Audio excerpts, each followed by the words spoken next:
Thank you again for joining us this evening for this information session. Tonight we will be discussing the online and part-time graduate programs in technical and engineering management offered through the Whiting School of Engineering at Johns Hopkins University. My name is Cheryl Williams, and I am the Assistant Director of Recruitment and Marketing here at the Whiting School. With me is Dr. Tim Collins. Tim is the chair of our part-time technical management and engineering management programs. Since 1996, he has taught at the graduate level in areas of aviation safety, accident investigation, and aeronautical sciences. He has also served as a guest lecturer on ethics, character development, and aviation technology development with unmanned systems at universities across the country. He is our Chief Government Relations Officer at the Johns Hopkins Applied Physics Laboratory, where he oversees governmental relations activities across a 1.5 billion research and development portfolio. Tim, would you like to say hello? No, Cheryl, thank you for arranging this tonight, and it's great to see everybody. Thank you so much. All right, thank you, Tim. For tonight's presentation, we'll start off with an introduction to Johns Hopkins Engineering. Next, Tim will discuss with you our degree programs in technical management and engineering management. Then we'll review some helpful information on tuition and payment options, talk about next steps and important dates, and we'll end with a live question and answer session. As I said previously, if you have any questions at any point in the presentation, please type them into the questions tab on the control panel. If you're joining us via a cell phone or a tablet this evening, simply select the question mark to access the questions section. We'll address all questions at the end of the presentation. So why study engineering at Johns Hopkins University? Johns Hopkins University was founded in 1876 as the nation's first research university. The School of Engineering opened its doors in 1913, and in 1915 it began offering part-time engineering coursework as night classes for technical workers. Since then, we've grown to offer more than 20 master's programs that can be completed part-time. 18 of these programs can be completed entirely online. Our programs are designed by people who thoroughly understand your industry. We like to say that our programs are for engineers by engineers. Our faculty are all expert and working engineers, and our faculty and instructional designers construct new and update existing coursework every year so that it includes the most up-to-date information. In addition to our part-time programs, the Whiting School of Engineering has over 25 research centers and institutes. This includes our strong partnership with the Applied Physics Laboratory in Laurel, Maryland. We also offer full-time bachelor's, master's, and PhD programs. Our online and part-time programs are led by respected senior engineers from our Applied Physics Laboratory and faculty from our full-time programs. We are ranked in the top 20 best online graduate engineering programs by U.S. News and World Report, and we're ranked 5th for best online graduate computer information technology programs. And of all the schools that are included in these rankings, we actually have the largest online part-time student population. So not only will you have lots of fellow students going through a similar learning experience, but these rankings really speak to the quality of our programs, regardless of our size, and our school is experienced and well-equipped to help you navigate graduate education as an online student. The degree you earn studying with us part-time or online is of the same quality as our full-time degree programs. Your diploma will not say online or part-time. You are eligible and highly encouraged to participate in commencement. And as a graduate, you will be one of more than 28,000 Whiting School alumni and will join our esteemed international alumni community. So that is an overview of who we are and the value of our programs. Now Tim is going to talk to you more about technical management and engineering management. Tim? Okay, Cheryl, thank you very much. Again, welcome everyone, and very excited that you're here to get some more information on our non-residential program. So the two that I'm going to talk about are the two that I chair, and that's technical management and engineering management. So for each of these master's programs, we also offer a certificate. And the requirements for that we'll get to all in just a moment. But if for some reason you just need some top off or you need something very specific, a certificate program is certainly something to think about. Our degree structure for both our technical management and our engineering management, there's a core set of courses that everyone takes. And then in the technical management, we break it up into focus areas. We have a set of 5 different areas you can focus on, and for each of those, there are some core courses. And then also with this program, you're offered the opportunity to take some electives that align with your particular interests and needs. It takes a total of 10 courses, and for both of our programs, actually all the programs in the engineering for professionals, it takes the 10 courses within 5 years from the semester that you are admitted. These are the focus areas for the technical management. So everyone takes the one core course, and then we dive into these focus areas, which have core requirements inside of each of those. On the engineering management side, you can sort of think of this as there's a management piece, which takes 5 courses. We'll show you the courses here in just a moment. And then, based on your technical expertise, you can concentrate on a specific technical area. And I'll show you the technical concentrations that we offer for this program. Again, 10 courses within 5 years. So in the core, there's 7 courses that are offered here, and the student selects 5 of the 7 that align, again, with their interests and needs. And that takes care of the engineering management portion. And while you're reviewing that, this is probably a good time just to note that for the engineering management application process for your admissions, you actually go through 2 admissions processes. You're admitted to the engineering management side, and then for each of the technical specialties, you also have to be admitted into those specifically by those programs themselves. So next slide, and we'll take a look at the concentrations. These are the 13 concentrations that we currently have. And as Cheryl mentioned, we're constantly reviewing and updating, and we're in the middle of an update right now and thinking about, where this should go and what sort of concentrations might be available in the future. Again, for each of these, so for instance, if you wanted a computer science specialty, technical concentration, you would apply to engineering management and you would apply to computer science. And each of the 13, they have a different set of requirements that are tailored to the technical area itself. So they're not all the same, but they all take 5 courses. The admissions requirement for a standard graduate program, of course, would be a bachelor's degree, generally in a science or engineering field, with a 3.0 or better GPA. This is a professional working program, so we do require some relevant work experience, and we look at your professional experience as 2 years beyond the attainment of the bachelor's degree. The other thing here is that we frequently will ask you for a resume because we do rolling admissions, but we look at each student individually.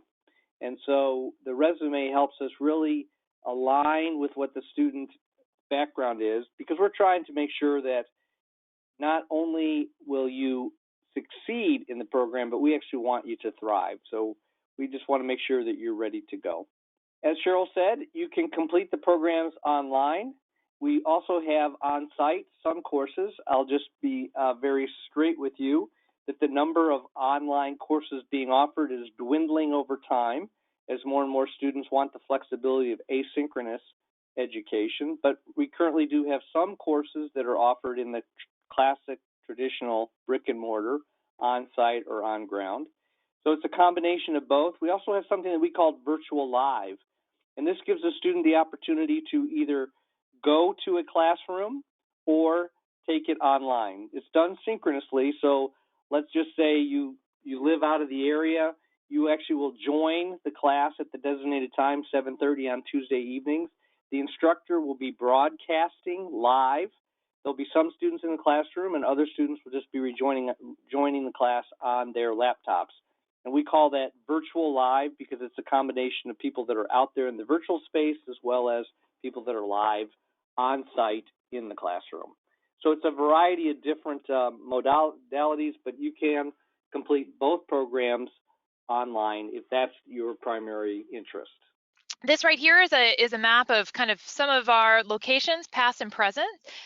So as Tim was saying, the number of our on-site courses are starting to drop off just because our students are voting with their feet, as we say. Our students are electing more and more online coursework, so we are trying to open up as many sections as are needed. But in the meantime, yes, we do offer some on-ground courses, and where those courses take place are at the Applied Physics Laboratory. So you can see right here, the Applied Physics Laboratory is located in Laurel, Maryland. It's conveniently right between Baltimore, where we have the Homewood campus, which is actually the main campus for the Whiting School of Engineering, as well as Washington, D.C. So that is where our on-ground classes are located. Tim, would you like to talk about a little bit about virtual live, the modality, how that works? In addition to what I just mentioned, while we're staring at the map, let's say you live north of Baltimore, you live and work north of Baltimore, and you prefer an on-ground, on-site experience, so you would normally want to come to class. But maybe traffic is bad, you finish something late, you have something on the other end, and so rather than drive to the physics lab to join the classroom, you simply open your laptop at 7:30 on Tuesday night, if that's when the course is, and you can actually join. The instructor will be in the classroom with all the technology, webcams, microphones, PowerPoint, all of that, and the instructor will actually provide the lecture, conduct the class for those that are on their laptops, as well as for those that have joined in the classroom. And that's the virtual live modality. Thanks again, Tim.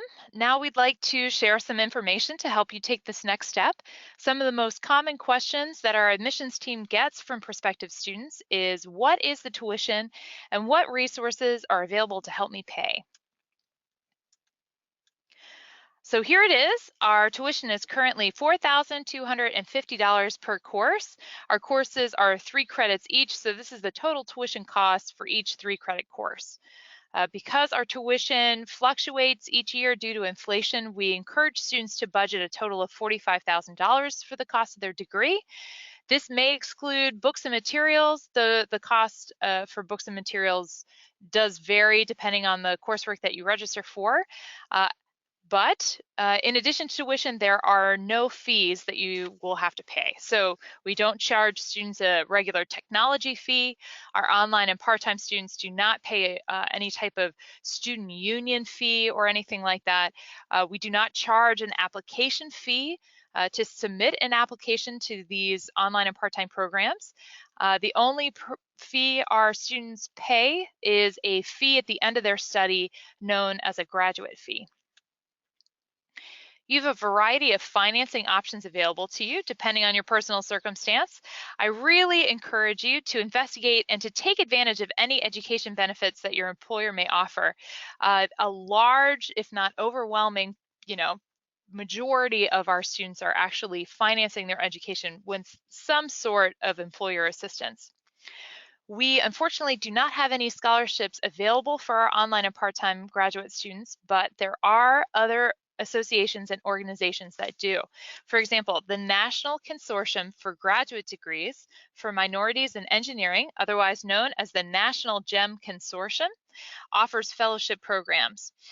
Rules, requirements, and application instructions can be found on GEM's website. The application for these fellowship programs is open from July 1st to November the 13th. So as I said before, more information can be found on GEM's website. If you are a U.S. citizen or a qualifying U.S. resident, you may be eligible to use financial aid. The financial aid that is available for graduate students is largely unsubsidized loans. So similar to that, you can of course finance your education through a personal loan. And if you are active or retired military and you have veterans benefits, you can of course utilize these to finance your education. Speaking of which, we do have a number of active duty and retired military enrolled in our online and part-time programs. If you are planning on using veterans benefits, here are some things to keep in mind. The URL that you see here on your screen, ep.jhu.edu/veterans, has some great information on what forms that you'll need to complete and to submit in order to utilize veterans benefits at Johns Hopkins. The point of contact for our veteran students is Nancy Carr, and she is incredibly helpful and responsive. She's a wonderful person. So to reach her contact information, you just visit this URL, and it's posted right there. For students using Chapter 33 post 9/11 benefits, the Department of Veterans Affairs sets an annual cap on tuition for private schools. That cap is $23,671.94, and that is for a full academic school year. So it includes the fall, spring, and summer semesters, and then renews every fall. So 5 courses with us will actually cost you $21,250. That's underneath the cap. 6 courses, however, will exceed the tuition cap. The cost would be $25,500. Johns Hopkins is a yellow ribbon school. How yellow ribbon works at Johns Hopkins is that it is applied after the tuition cap is exceeded, and if it is exceeded, qualifying students can receive up to $1,000 a year. It's awarded on a first come, first served basis. Coming this fall, there are some changes regarding how the VA will be calculating the housing allowance for Chapter 33 recipients. Your basic housing allowance will be calculated using the zip code for your on-site classes, i.e. the physical location of the classroom utilized. I am also happy to announce that Hopkins offers various networking opportunities for our veteran students. Current students, there is an online networking group via LinkedIn. Simply search the Johns Hopkins University Veterans Connection Group and you can join that. Alumni networking opportunities are offered through our Alumni Affinity office. For more information, you can visit, it's a really simple URL, alumni.jhu.edu/affinitygroups/veterans for more information. Students who were educated outside of the U.S. do have some additional admissions requirements. They are that you must submit an international credit evaluation of any credit earned at non-U.S. institutions. We prefer students to use WES. That's a third-party international credit evaluation service for this evaluation. They also must provide proof of English proficiency via, for example, qualifying scores on a TOEFL exam. Unfortunately, international students studying on an F1 student visa are not eligible to enroll in our online and part-time graduate programs, as our registrar's office can no longer issue these students an I-20. The I-20 is the form necessary to maintain an F1 student visa. It confirms the location of a student's classes and that the student is indeed taking an in-person class at the university. Because we are moving more of our coursework online, we unfortunately are no longer able to issue this form. Next steps and important dates. So if you are interested in studying with us, your first step is to submit your application. You can do this by visiting the URL that you see on your screen, ep.jhu.edu/apply. The next step is to submit your academic transcripts and your professional resume. We do offer rolling admissions for our online and part-time programs. Typically, it takes 4 to 6 weeks from the time an applicant submits all of their documents, that's their application, transcripts, and resume, the full package. It takes 4 to 6 weeks for us to review that packet and then issue that applicant a decision letter. So with that timeline in mind, here are some important dates. The The summer registration has been open since March the 22nd, and the summer term begins on May the 29th. So if you have not already submitted your application materials, I would encourage you to consider beginning in the fall semester. There is ample time to submit your application materials for the fall. You can see here fall registration begins on July 5th, and the fall term begins on August the 27th. So if you are interested in studying with us in the fall, I encourage you to submit your application as soon as possible, ideally by June 15th. But as I said, you have tons of time.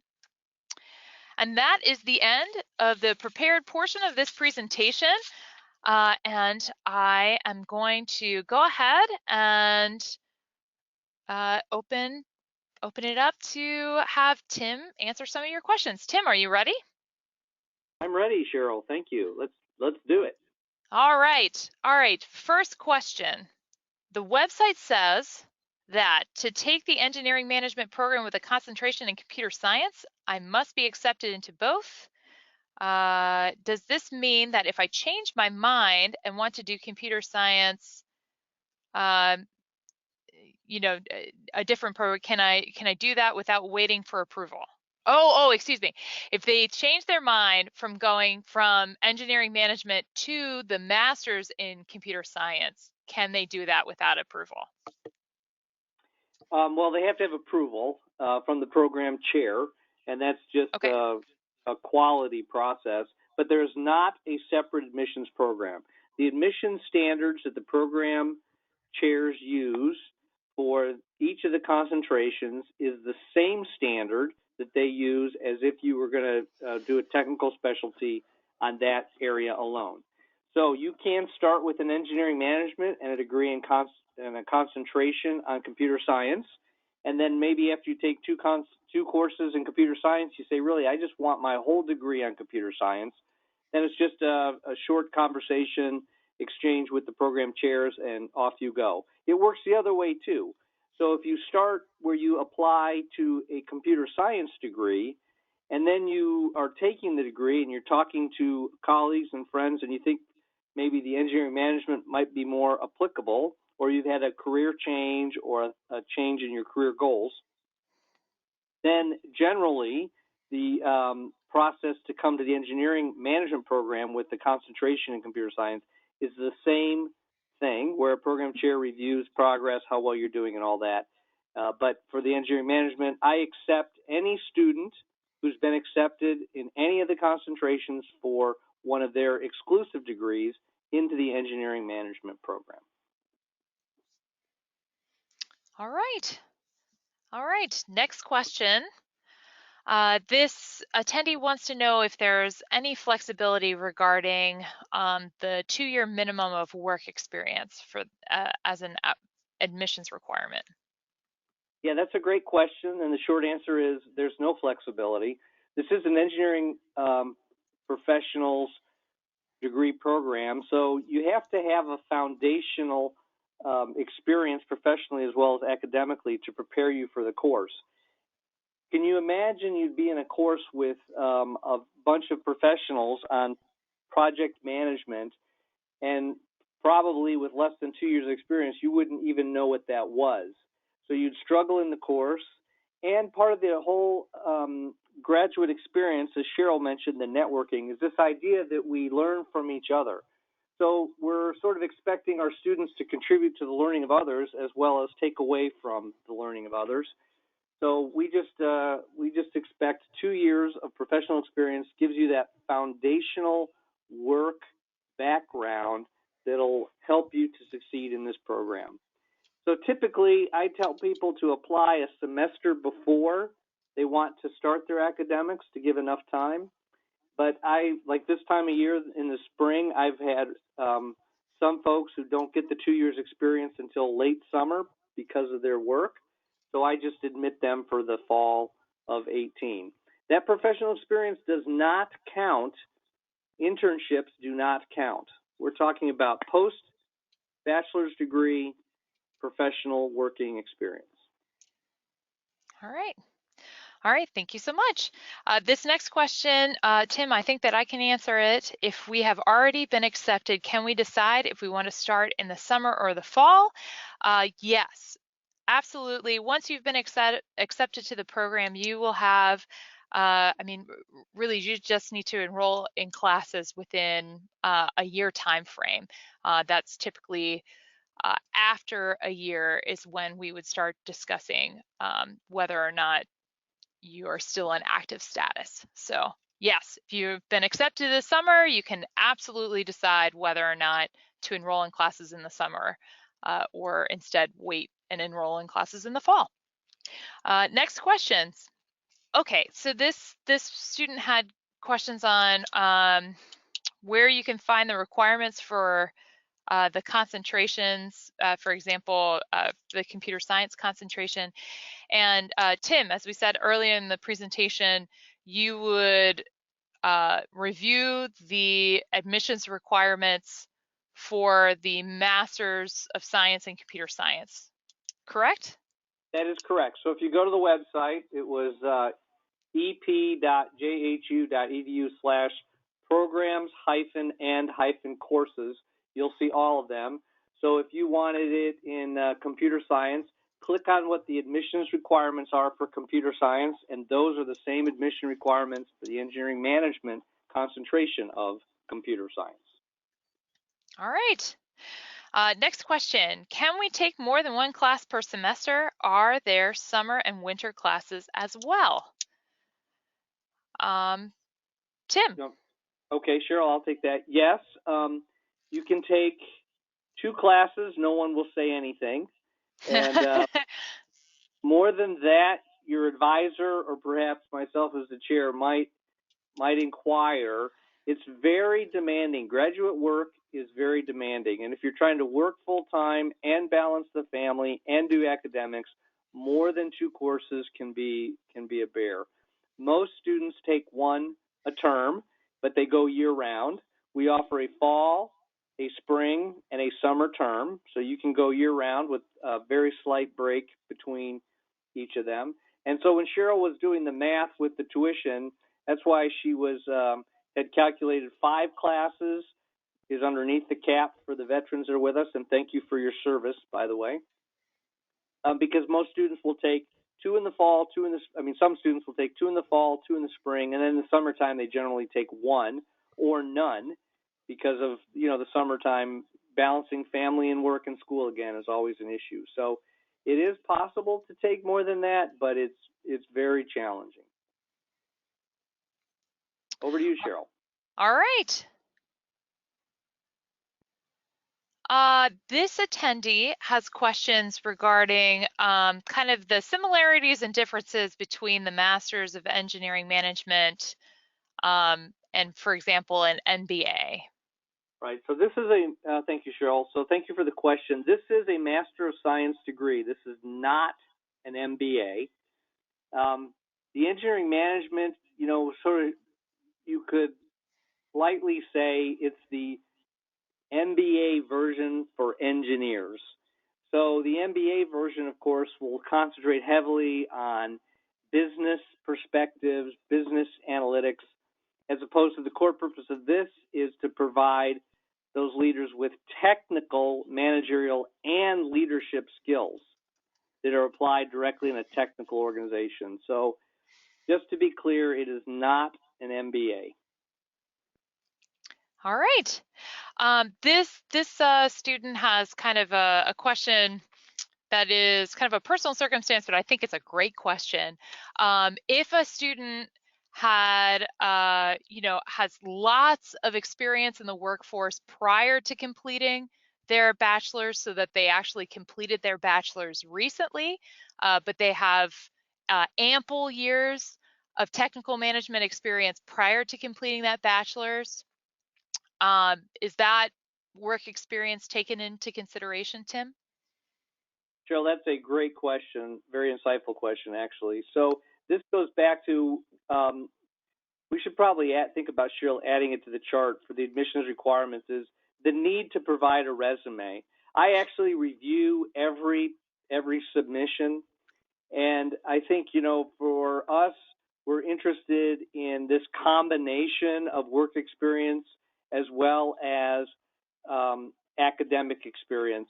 So in this particular case, I'd have to look at the resume, but I find a lot of veterans, frankly, that they have a lot of technical experience, a lot of managerial experience. They were in senior ranks in the military. They finished their bachelor's degree at the tail end of retiring. They've just retired. They're preparing themselves for their next step. And in that case, I absolutely accept all that professional experience and pay less attention to when the bachelor's degree was issued. The bachelor's degree issue really is more for the younger folks who have just completed and don't have that rich professional experience. So all the more reason to provide a resume to help myself and the admissions committee actually understand what kind of capabilities the student brings to the classroom. Again, we want the students to be successful, so we don't want people to come into a program only to not do well. So we're looking for that mix.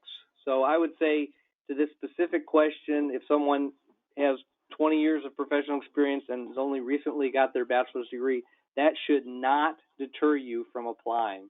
And of course, it's a rolling admissions and there's no application fee, so it doesn't cost anything to throw it in there and let us take a look. Does that help, Cheryl? Absolutely. Absolutely. All right, so next question. Do you know this stat off the top of your head, Tim? What is the average age of enrolled students in the program? Low to mid 30s for my programs. Okay. All right. Next question. If I completed a postmaster's certificate in cybersecurity, can I apply to the Master's of Engineering Management degree?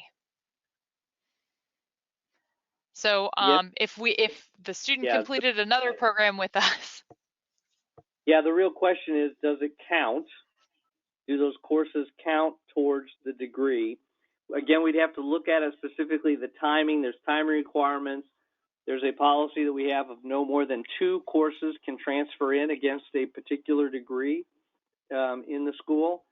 So we'd have to look at all the details of what could be used as credit, which I think is the question, towards a degree. So work done for certificate, can you move on and take the degree? But in general, yes, that's something that we look at. Some people, it's a ladder system. They have a bachelor's degree, they think they need something, they get a certificate, then they go, oh my gosh, I really need a full degree in order to get where I want to get professionally. So we absolutely look at that. Does that help, Cheryl? Yes, absolutely. Absolutely. We still have tons of time. If anybody has any additional questions for Tim or I, there are 2 questions that just popped up that I wanted to kind of quickly address. One is a kind of a more personal question or a question about a personal circumstance regarding instead of a TOEFL exam, a different proof of English proficiency exam. That is a great question. Let me ask our admissions department and then I will follow up with you via email. The second question was, can we repeat the URL for the program page on our website? Tim, do you know that URL off the top of your head? Yes, I do. So it's https://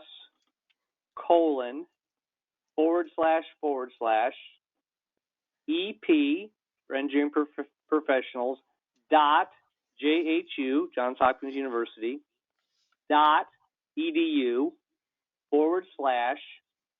programs programs hyphen and courses courses. I'm sure if you just went to epjhu.edu, you could find it in the menu bar across the top. Courses and programs. That's the website if you want to go directly there. Absolutely. It's one of the if you go to our website and you look on the upper right hand corner, it's one of the links that you see right away is programs and courses. So all right, wonderful. Great. Oh, well, wonderful. Thank you so much for reporting back. Okay, next question. Can I do any research projects within the program? I'm not sure I understand the question exactly. There are some courses where there's research projects inside the course. We do have one elective for independent research that requires my approval. And yes, of course. I mean, part of graduate education is research. We are the oldest research university in the country, so absolutely we do research. Tim, I think that this attendee is probably asking about the latter. So could you talk a little bit about the independent study option, or what students have done in the past with you? Sure. So the independent study option is if a student has a particular research interest, they put together a proposal. They talk about what they want to research. We come to an agreement on the amount of work that'll be required for that, as well as the product. It might be a thesis. It might be a presentation of a paper at a conference. It might be a published article in a peer-reviewed journal. But it allows an opportunity for a student with a particular interest in research and a particular topic that they'd like to learn more about to do both. For some of our students who are thinking about someday earning a doctorate, it's a great option to see if this is really what you want to do.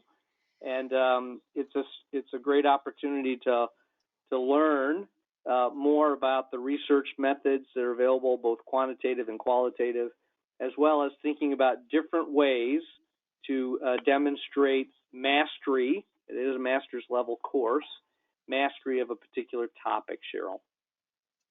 All right, great. Great, thank you. Thank you very much.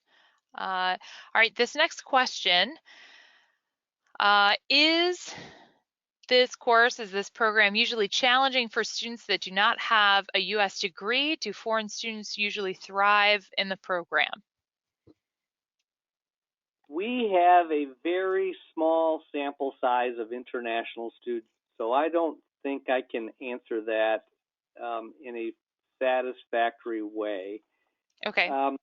Again, when you apply to the program, if you have a degree that's internationally accredited, we have a whole system of making sure that all that is right. We look to make sure that you're prepared with the kind of academic background that we think that'll be successful. I'll say most of the students that come to us are successful, and part of that is because we pay a lot of attention to ensuring that they have the skills that are necessary to be successful. If you come to the program, we're going to make a commitment to the students because we know the students are making a commitment to Hopkins. So we're selective in the sense that we want to make sure everyone is prepared and capable of doing the work. The work is challenging. It is at a higher level. It's advanced education. It's not a program that is just easily done by without a lot of effort. So I would say for an international student, a foreign student, as well as any American student, it's the same expectation. And I think the backgrounds vary, which is why we like to look at the resumes, Cheryl. All right. All right. And would you say, Tim, the content within the program, is it more tailored for a U.S. domestic student, or is it, is kind of the material, can it be, is it global in its focus? Can it be applied, beyond offshores? Yeah, both of What are these your programs, thoughts? technical management and the engineering management, they are focused on leadership. These are leadership programs, and they're leadership in technical organizations. So the technical management one tends to focus on developing specialized managerial skills, and the engineering management focuses on specialized technical skills for those working professionals as they become leaders. So in the sense that it's domestically or internationally oriented, I'd say it's sort of agnostic to all of that. Many of them use a study approach, so we look at corporations that are international in flavor. to teach a particular point. We spend a lot of time on innovation. Innovation does not know boundary lines. So I wouldn't say I'm either one of these programs are domestically focused. I'm not sure I'd say they're internationally focused. I'd say more they're focused on the fact that we're building leaders for tomorrow. Wonderful, wonderful, great answer. Thank you so very much. Tim, this student has a question about what this year's acceptance rate is, and could I maybe put this out in regards to this particular question? If you have questions regarding specific statistics about our online and part-time programs, you can actually look all of that information up on our page on U.S. News and World Report. You know, our rating part of that is all of the schools that are rated by U.S. News and World Report actually do display these types of statistics on their pages. So if you do want specific numbers or percentages, that information can be found on our page. But Tim, I think that what would be more productive than focusing on a specific acceptance rate is, you know, that you are reviewing, like you have said so many times, an applicant's full application, including their resume, and seeking out applicants that are best fit for the program. Is that correct? Yes, I think that is correct. We use the admissions criteria sort of to start the conversation, but we review every admissions package that is presented to us, and if we think that the student has the necessary skills to be successful in the endeavor of pursuing the master's degree in either one of these programs, then we're likely to issue an acceptance. And if we think that they are not likely to be successful, or they don't meet some of the basic fundamental requirements, then we generally don't issue the acceptance. So we are interested in making sure the students have a good experience in the classroom, so the students that they're with are sort of operating at the same level and the same kind of experiences, so they can be shared experiences, which makes for a richer conversation on a particular topic in almost any course. So I actually don't know. I think that's an excellent answer, is to go to U.S. News and World Report. I don't know what the statistics are. I'm not driven by statistics. I'm only driven by qualifications and intent. All right. Great. Next question. If I'm currently waitlisted for a course in the summer, is it possible I can take the course? So we don't offer any courses with more than 19 students in a course. So this is part of our focus on the individual student and making sure that we're dialed in and contributing to the educational experience in the best possible way. So the first 19 that apply, you know, generally are given a seat in the course, and then everyone else is waitlisted. Occasionally, we'll open another section. So if the wait list gets too long, we don't like wait lists. We just soon clear them up and have smaller sections. But if there's only one or two, then we generally hold it and we see what happens. Some students, registration opens in March, as you saw from Cheryl. They registered for a course. Classes start May 29th, and on May 30th, you know, their whole summer got stood upside down, so they have to drop. And so sometimes in that first week of class, we go right back to the wait list, and we, you know, offer people that are on that list the opportunity to join a course because someone else has fallen out of a course. So I guess that's a very long answer to it depends. All right.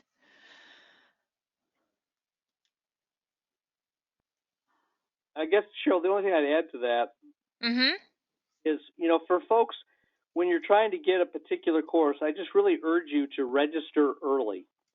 And you're much more likely to get the courses that you want in the sequence that you're trying to take them if you register early.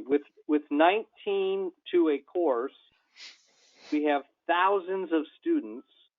You know, I mean, for the whole program, you know, if you wait until the end of the period to get the course, you're most likely to just be offered simply what's available.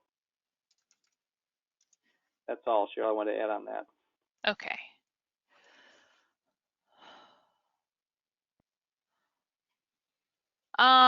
Okay, well, this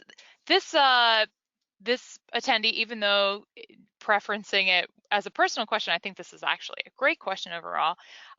We've already talked a little bit about, Tim, you talked earlier about kind of the differences between engineering management and an MBA. If a student has a bachelor's in engineering and an MBA, what are some of additional knowledge can be gained from this program? What to build off of kind of that management, that MBA and their bachelor's?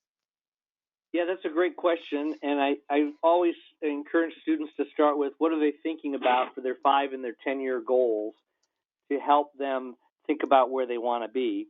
And you may have grown up as an engineer, if you will, professionally, or a lot of technical skills, and you may have collected an MBA, which can help for some jobs, and it sort of puts you on a path towards maybe being a CFO or something like that. If you're thinking about, I want to be a technical leader in an engineering organization, a research organization, and a technical organization, then the Master's of Engineering Management is complementary with an MBA. So you may find a course or two that overlap, because obviously if you're going to be a technical leader, you have to understand some of these fundamentals of contracting and financial management. And what usually happens is students that have an MBA that come to us, we look through there in the application process and say, okay, which 2 courses do we already have that can satisfy this business financial side of the degree, do the transfer credit there. Then the student picks 3 other courses that they want to take to complete the engineering aspect of the engineering management degree, and then they hone their technical skills by picking the technical concentration of their choice, which in almost all cases is completely separate from anything that they did with that MBA experience. So if they have a bachelor's of science, an engineering background, a science background, it's a very nice fit. So for those with an MBA, they generally, Cheryl, only take 8 courses to get their degree, and it's a very complementary degree with the MBA. Wonderful. Wonderful, wonderful. Thank you so much, Tim. I'm reading this next question, and it is a very specific question regarding whether or not a prerequisite course can be waived for 2 of the other courses in the program. Go ahead, so Tim. If we have a particular question about the program, is the student already in the program? You know, I think this is the same student who had the question about, being waitlisted for a course in the summer. Yeah, so my thought would be to reach out to your student advisor or reach out to me directly, Collins Tim at jhu.edu, and let's handle the personal course waivers offline. Collins Tim at jhu.edu, no punctuation in between? Correct. All right. All right, great. But I will just say, in general, if it's a 700 level course that has a prereq, those are not waivable. If it's a 600 level course with a prereq, we can certainly take a look at it. Okay. All right. Great. Thank you. Thank you so much. Tim, I think that we have gotten to the end of our questions for this evening. Thank you so very much. Okay, Cheryl, thank you for hosting us tonight, and to everyone that's out there, thank you for your interest. I think it's always inspiring for me to be with folks that are thinking about where they want to be, goal-oriented people. That's very important. You can't get to where you want to go unless you know where you're trying to head. So as you continue to reflect on the educational needs that you need to support your professional interests and perspective, we absolutely wish you all the best. And this idea that you're out gaining information, looking at different programs, trying to find one that fits where you're headed is just so important. So take your time, and if you need more information, please do reach back out to either Cheryl or myself. Thank you. And echoing Tim's statements, thank you everyone for joining us this evening. Thank you for your time. We do look forward to receiving and reviewing your applications. Please let us know if you have any additional questions.